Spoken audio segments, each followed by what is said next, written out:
plug in over there to see what's better by. That looks good, Pap. I can see you.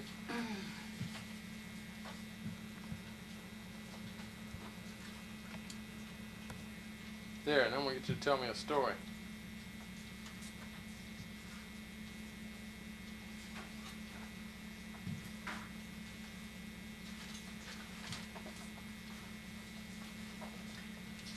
What you want him to tell you, Wayne?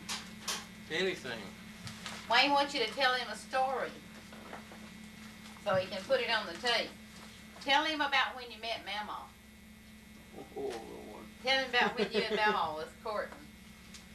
Tell him about when you and, who was it went with you in the A model or the T model one time going to see Mammaw and y'all had the blowout? That was Travis Stacy.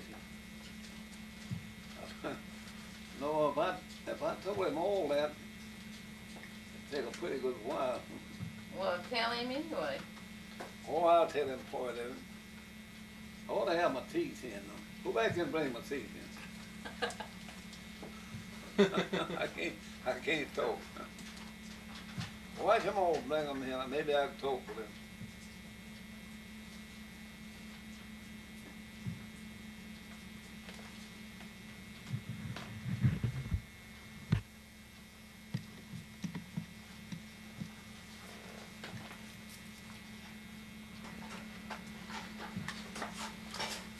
We'll leave that off like that. Yeah, that'll bother you. Well, the way I met Mammaw in 1927, wrong, 26. I was fixing to say you didn't meet her at the same time you married her, did you? No. Today's your anniversary, you know that. The way I met Mammaw, You know today's your and Mammaw's 61st anniversary. I hadn't thought about it. Yep, today. But anyhow, I came out of the Army. I was discharged on September the 1st of 1926, first day of September. So actually when a fellow gets out of the Army, the first thing you think about is a job. I went down to Mobile. I met up with a man down there working for the Missouri Valley Construction Company. I asked him about work and he said, yeah, I'll help you get a job. Where you from? I said, I'm from Purvis, Mississippi. Well, he said, have you ever done any high work? I said, yeah, I've done a little old kind of work. Said, you ever work on a pile driver? I said, no. Well, anyhow, he said, when this 39 freight train goes out of Mobile, we hang it. That's the way he put it.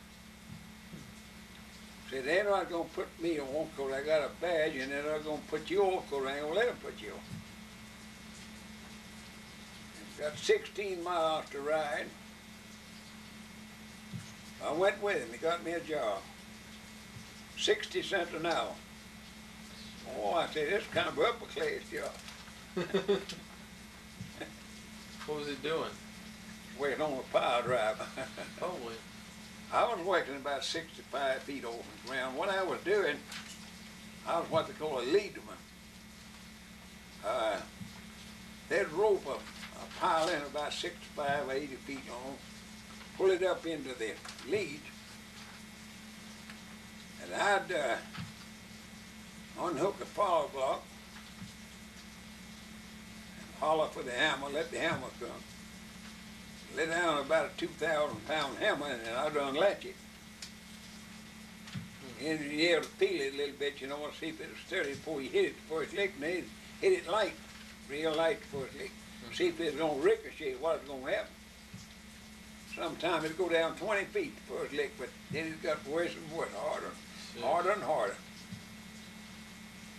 And we would drive them things down to what they call a river stage, flood stage. Then we slow them over. Put one right up against the other so it drove a protector block all the way around. But anyhow, on a Saturday afternoon, we'd go to Mobile. Stay down there around Sundays. Sometimes we'd off on Monday, go to the picture show, go dancing, having a big time. So I met up with Mammaw. And Travis Stacy, a boy she's going with, he introduced her to me. First time I ever seen her. Well, I didn't make any date with her. But anyhow, we made a kind of a habit going to this place on weekends. So I finally made a date with her. I didn't have a car at that time. So her uncle run a taxi staying in Mobile. I said, Mr. Wimley, how much you charge me to come out to my girlfriend's house? He said, where's that? I said, Chickasaw, Alabama. Oh, he said, about $2.50. I said, well, fine. Who is your girlfriend? I said, Maxine Casey. He said, that's my nephew. My niece. Well, I said, I'm glad I got you to bring. So I didn't have a car. Nearly about every other week he'd come out there for the weekend. I'd go see How'd Mammaw. you meet her though, Papa? Huh? How'd you meet Mammaw? That's the way I met her. When Travis Stacy introduced her. Oh. So How then- old was she then? Oh, 15. Ooh. Young, real young. I was young myself. I was about 19. But anyhow, I went with Mammaw a while. I got a letter from my brother. He was out of work, wanted a job. I said, well, you can't do this kind of work, but I'll help you to get a job. So I went to try to help my brother naturally get a job. Wound up in Montgomery, Alabama.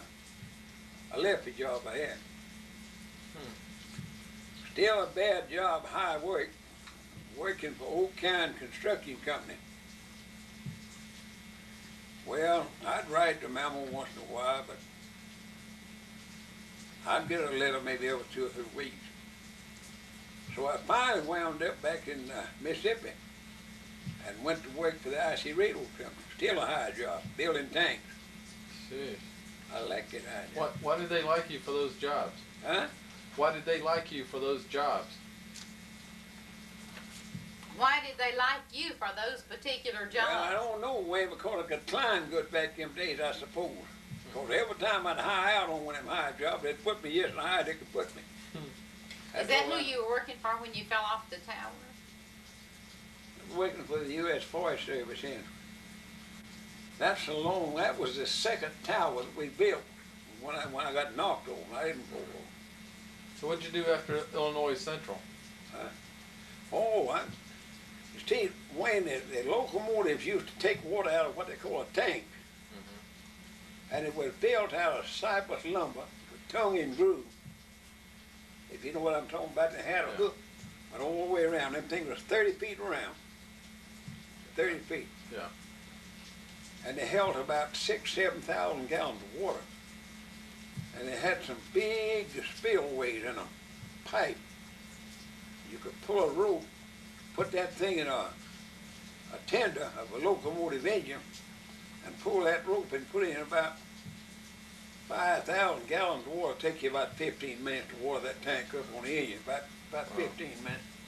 Put in 5,000 gallons. That's what we was building. But anyhow,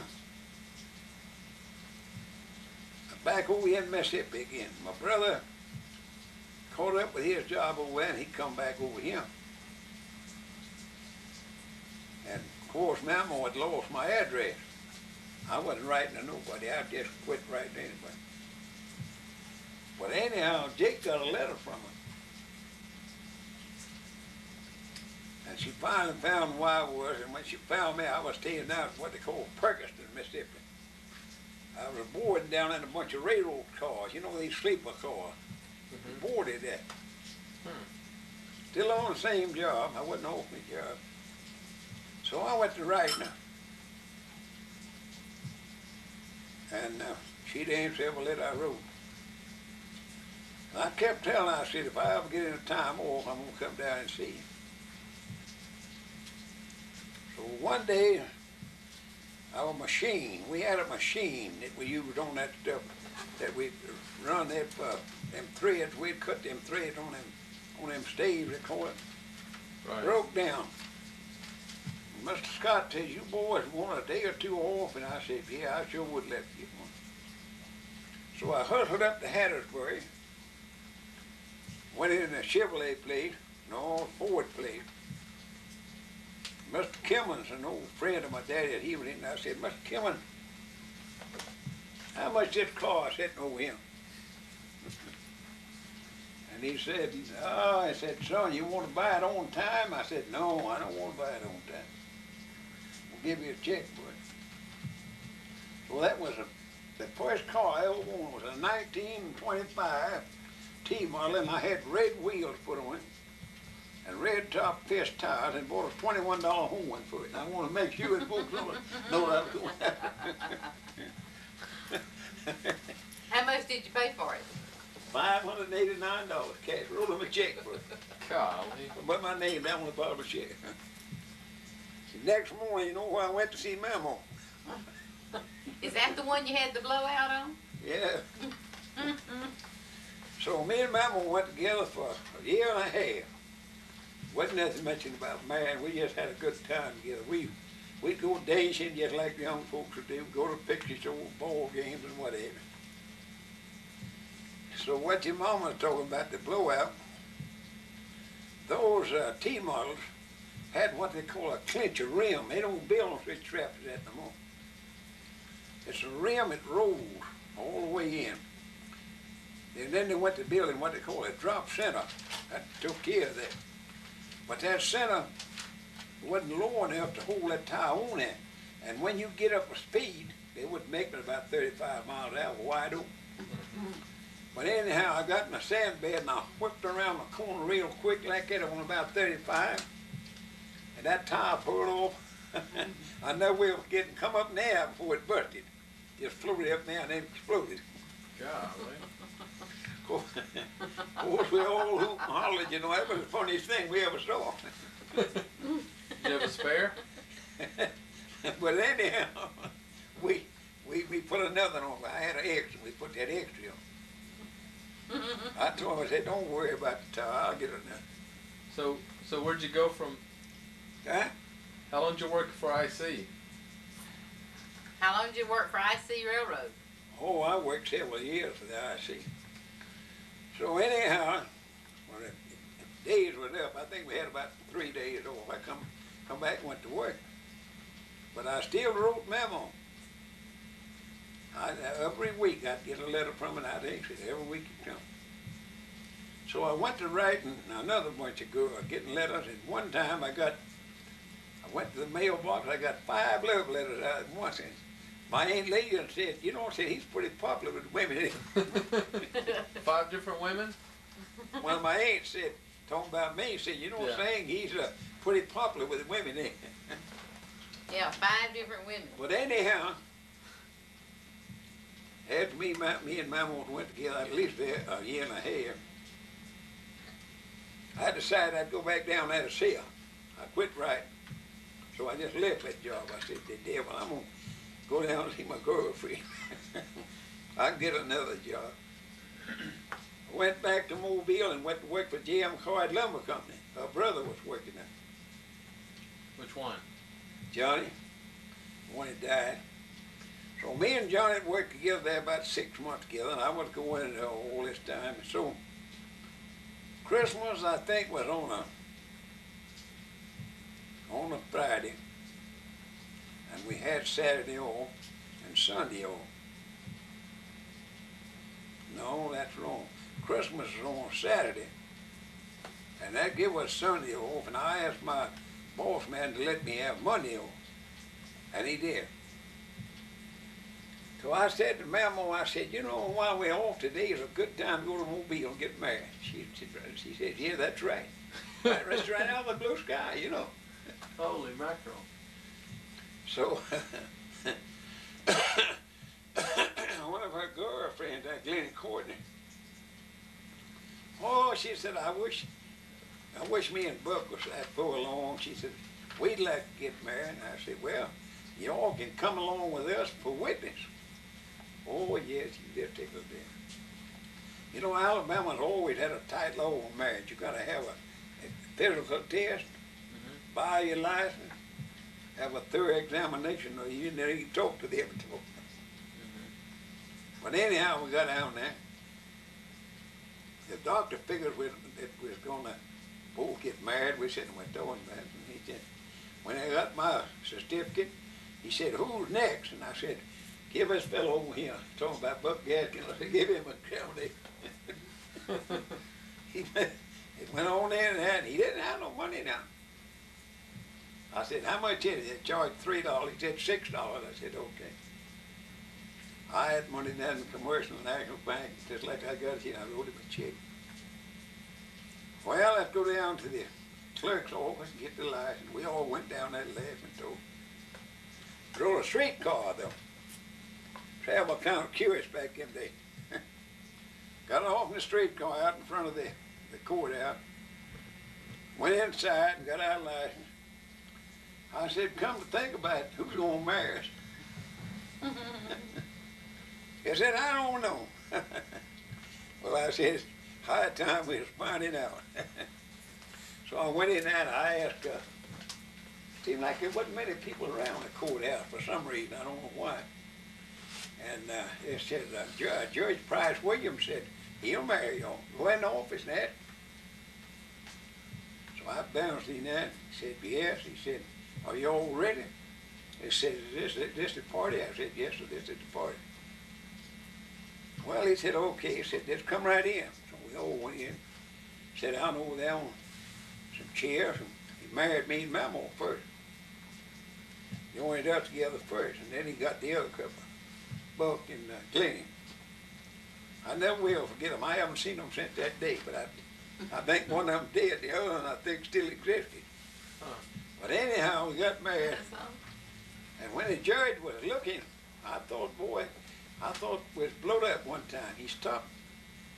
He was reading. He stopped right quick, and he looked on that. You know, in Alabama, let me tell you this so you know what I'm talking about. When you fill out your forms and apply for a marriage license, you got to give a whole history of your family tree, your life from the time you were born. Your old parents, your grandparents, your brother and sister, in other words, just like you was fixing to go to work for the government. I didn't know that. He looked down there and he seen all of them Marty's in it. And he stopped and looked down there. He said, Mr. Smith, where are you from? I said, I'm from Hattiesburg. Well, he said, you know where Vinegar Bend, Alabama is? I said, yes, sir. He said, I see Oliver Morris name on him that you say is your grandpa. And I said, yes, he is. He said, you know, my daddy, when he had the same position I got now at church, he married your grandma and your grandpa. How about that? And he was just tickled to death. In Alabama? Yeah, and he went to looking at it more than ever. Vinegar Bend, Alabama. Yeah, in Mobile, right there in Mobile County. See. And he said, you know, said that just beats the world. He said that, but he said, we'd get home when I worked. I thought he wasn't going to get married. But then he joined us together. Was Mammaw old enough? Huh? Was she old enough? Was she old enough to get married without her parents' consent? Yeah, oh yeah, Mammaw was. She was old 17. enough. Yeah, she was old enough to marry. But now look, we didn't tell nobody we was married. That's another thing. Nobody knew we was married, nobody. And I told Glennie, I said, now if you would Buck, tell that boy, woe unto you if it's. And they didn't tell it. So what'd you do? No, I would court her, I'd come out there and see her, just like I always did. They didn't think nothing about it. We'd go riding around as man and wife in it, but they didn't know it. Have a big time. I'd go on back to my work. How long did that go on? Huh? How long did that go on? Pretty good while. So the reason they found out I was married, let me tell you about that, was the funniest part of the whole thing. come in one evening. I thought they were trying to get a gag on me. I asked the mama, Miss Casey, where's Maxine? She said, she's gone. you know how I feel, you know, you tell her that new wife, she's gone. Where'd she go? She gone to Florenton. What'd she go up there for? She gone to Uncle Bear's Richburg, visited. She said, she told me to tell you that she'd be back Sunday evening. That was on Saturday night. Providing you didn't want to come up there. And said, just left it up to you. I said, well, I'll be up in about an hour. So I got that car straightened out and away I went. I bet you did. About an hour and a half, I was in Florenton. So, how long was it before you moved here? Huh? How long was it before you moved here? Moved here? Yeah. Oh, pretty good while. I came to Biloxi. My brother lived down there, Jake. Yeah. We was always helpful to one another. Mother told us to be like that. Jake says, he was foreman down, my brother was. Where? You want to work a while? I said, yeah, come to think about it, that's all right. And he said, well, I'll put you on a truck Where was he working? for Bibbs Construction Company, hauling asphalt. That's when they first built the first bridge. I hauled some of the material that went in that first bridge across back Bay Biloxi. The old bridge, Butch, knows you probably know more than that. The floor was all full of pits. It used to ride like that. But it's condemned. It's still that. They haven't blown it up. That people use it fish oil. Yeah. But anyhow, later years we moved on up here to my parents. I got up here at Purvis and I got a job and went to work in a sawmill. Went back in my old trade. I grew up at sawmill. Yeah.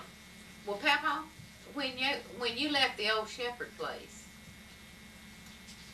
you moved up here where the Britts, across from where Mr. and Miss Britt used to live. didn't you? Yeah.